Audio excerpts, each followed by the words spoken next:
welcome to the deep dive. We're really thrilled to have you here today. Absolutely. Whether you are, prepping for a critical partner meeting or maybe trying to stay ahead of the curve in a really rapidly shifting industry, or honestly, if you're just intensely curious about the unseen forces reshaping professional services, you are in exactly the right place. Yeah, it's a massive topic today. It is. Today, we are analyzing a seismic shift happening right now in the legal sector. And frankly, even if you don't practice law, the ripple effects of this transformation are going to dictate how almost every high-stakes industry operates moving forward. Right. We're looking at how technology has fundamentally transitioned from being a mere operational convenience, Yeah. like something deployed just to streamline billing or accelerate document review, into a strict, highly regulated, ethical frontline. It really is a profound evolution because for decades, the prevailing attitude among managing partners and executives regarding IT was essentially delegating it to the background. Right, just out of sight, out of mind. Exactly. As long as the servers were humming and emails were routing, the technology was considered successful. But that era is definitively over. Yeah. The regulatory environment has rapidly closed the gap with technological advancement, and the stakes for non-compliance or systemic failure have escalated from simple operational hiccups to literal existential threats for the business. And to give us a structured roadmap through this, we are pulling our insights today from a highly detailed new resource. It's the MoreMax IT Support for Texas Law Firms 2026 Guide. Which is an excellent breakdown. It is. MoreMax is an IT provider. They have offices in Georgetown, Texas, and Boise, Idaho, and they serve a nationwide client base.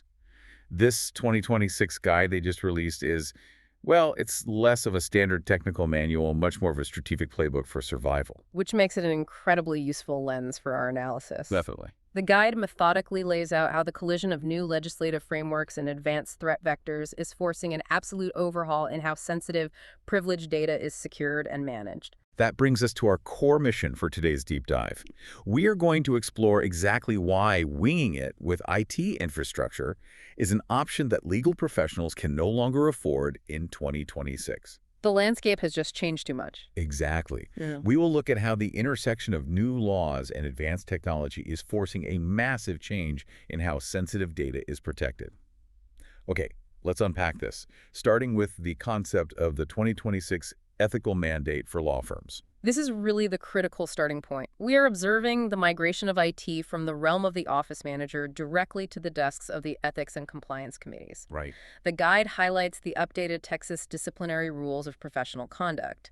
These rules now explicitly mandate that Texas attorneys must stay abreast of both the benefits and the risks associated with relevant technology. So you essentially cannot play the technologically illiterate card anymore. You absolutely cannot. If client data is compromised because a partner didn't understand the vulnerability of an unsecured network, that lack of knowledge is no longer just an unfortunate blind spot. It is a prosecutable ethical violation. Precisely. And the guide puts a magnifying glass on two massive compliance acronyms dominating the landscape in 2026. Let's get into those. The first is the TDPSA, the Texas Data Privacy and Security Act. Unless a firm falls under very specific, rigorous revenue thresholds defined by the Small Business Administration, they are caught in the TDPSA net. And this isn't just about throwing a cookie banner on a website, right? Not at all. It mandates comprehensive data inventory mapping and strict consumer rights protocols. So think about your own firm's setup for a second. If a client exercises their right to be forgotten or requests a full audit of their personal data, your infrastructure needs to be able to instantly locate every single instance of that data. Every single one, across emails, case management platforms, archives, all of it. If your IT is fragmented, complying with the TDPSA within the statutory timeframes is practically impossible. And while firms are wrestling with that data mapping, they also have to contend with the second massive regulatory hurdle. This one just went into effect on January 1st, 2026. It's TRAGA. The Texas Responsible AI Governance Act. Exactly. Which introduces a whole new layer of complexity for anyone trying to leverage modern tools. What's fascinating here is how surgically specific TRAGA's demands are regarding the deployment of artificial intelligence in legal environments. The Act dictates that if a firm utilizes AI for case analysis, predictive modeling, or client interaction, they must actively ensure those systems do not engage in unlawful discrimination. Which we know is a monumental technical hurdle on its own. It's massive. Given that foundational LLMs are often trained on historical case law that is intrinsically riddled with decades of systemic bias, but the guide points out a second requirement under TREGA that I find even more disruptive. The law mandates that the AI must remain completely transparent in its reasoning. This completely upends the black box AI model. Yeah, it really does. It means that if an algorithmic tool suggests a specific litigation strategy or flags a contract vulnerability, the firm must be able to forensically prove the chain of logic the AI used to arrive at that conclusion. Wow. You simply cannot walk into a courtroom or advise a corporate client based on an AI's output unless you can map the digital reasoning back to established jurisprudence. You are essentially treating the AI like a junior associate. That's a great way to put it. Because if an associate hands you a brief, you expect to see the citations and the logical leaps. The state is now requiring that same level of accountability from code. And that accountability extends directly into the realm of pure cybersecurity, too. The State Bar of Texas has fundamentally redefined what constitutes reasonable efforts to protect client data. Right. It is widely accepted now that standard username and password protocols are wholly insufficient. The guide clarifies that mandatory multi-factor authentication MFA and robust zero-trust architectures are the baseline standard. And for context, in a zero-trust environment, the network is already operating under the assumption that a breach has occurred. Yes. It trusts no user, no device, and no internal IP address without continuous dynamic verification. Which the MoreMax guide captures brilliantly with a specific metaphor. They argue that a modern firm's IT infrastructure should no longer be viewed as a mere utility network. It must be architected as the physical vault that holds the firm's most vital asset. Client trust. Exactly, client trust. Treating it like a vault is such a powerful mental model because when you fail to properly guard that vault, the financial and operational consequences are just catastrophic. Oh, absolutely. Which shifts us right into the guide's analysis of the hidden costs associated with reactive IT. The traditional break-fix model, where you wait for a server to fail or a switch to burn out before calling a technician to bill you by the hour, is an enormous liability today. It is a liability because, in a fully digitized practice, downtime doesn't just halt administrative tasks. It paralyzes the core revenue generation engine. The MoreMax guide introduces this concept of the downtime tax. And when you do the math on this downtime tax, it is staggering. The guide uses the examples of cloud-based case management software, specifically citing Clio, MyCase, or Practice Panther. Right. If your firm loses connection to those platforms for just 3 hours due to a router failure or a localized server crash, it is not a minor inconvenience. Not at all. You have highly compensated professionals sitting idle. They are locked out of ongoing litigation files, unable to access docket calendars, and entirely cut off from client communications. Think about the actual dollars evaporating there. Yeah. You have 10 associates, each billing at $300 an hour, and a network glitch takes them offline for 3 hours. That firm didn't just suffer a tech issue. No. They just permanently lost $9,000 in billable inventory that can never be recovered. Yeah. The downtime tax is an invisible leak in the firm's balance sheet. And we have to remember that scenario assumes a benign failure, a faulty switch or an expired security certificate. Right. The reality of 2026 is that the most significant downtime is rarely accidental. Here's where it gets really interesting. The MoreMax guide zooms in on the severe threat of ransomware, specifically naming a syndicate known as Shiny Hunters. Yes, shiny hunters. And they aren't just casting wide nets anymore.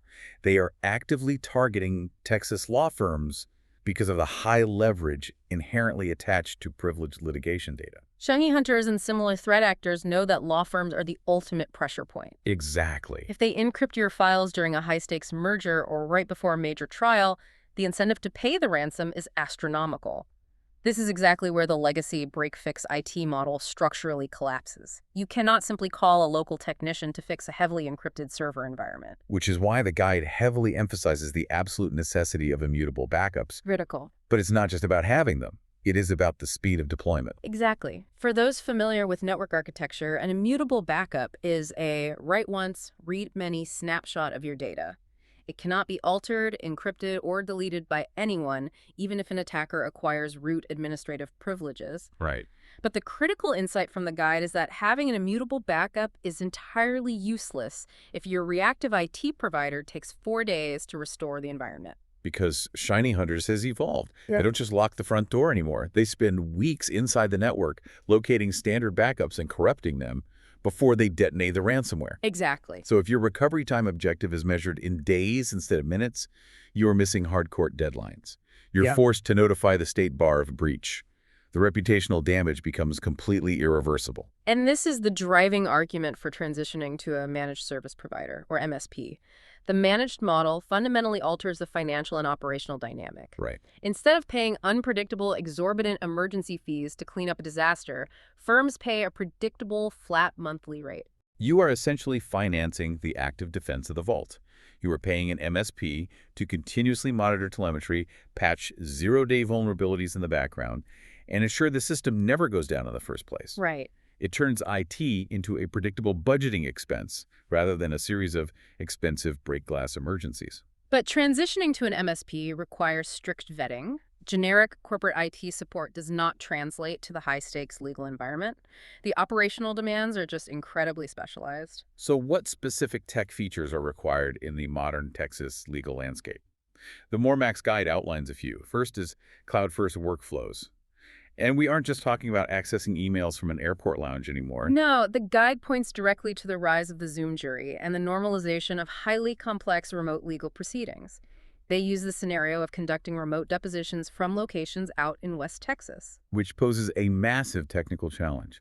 If you are a litigator cross-examining a hostile expert witness, the timing, the cadence, the presentation of digital evidence, that is everything. It's the whole case. If your firm isn't running on an optimized cloud-first architecture, you run the risk of latency throttling.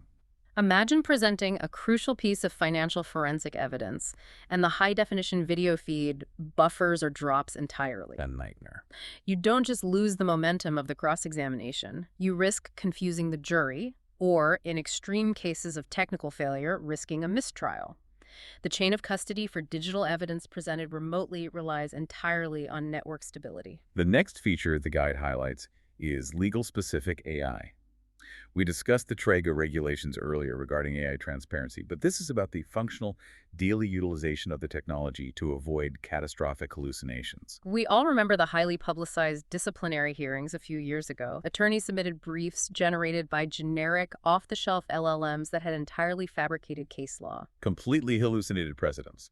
Exactly. To maintain state bar ethics compliance, firms must utilize AI models that are ring-fenced and explicitly trained on verified jurisdictional jurisprudence. You need purpose-built tools designed with guardrails that prioritize factual accuracy over generative creativity. Moving from the virtual to the physical, the guide also mandates courtroom tech support. Texas district courts have rapidly modernized, and the reliance on smartboards and intricate digital evidence presentation systems is standard.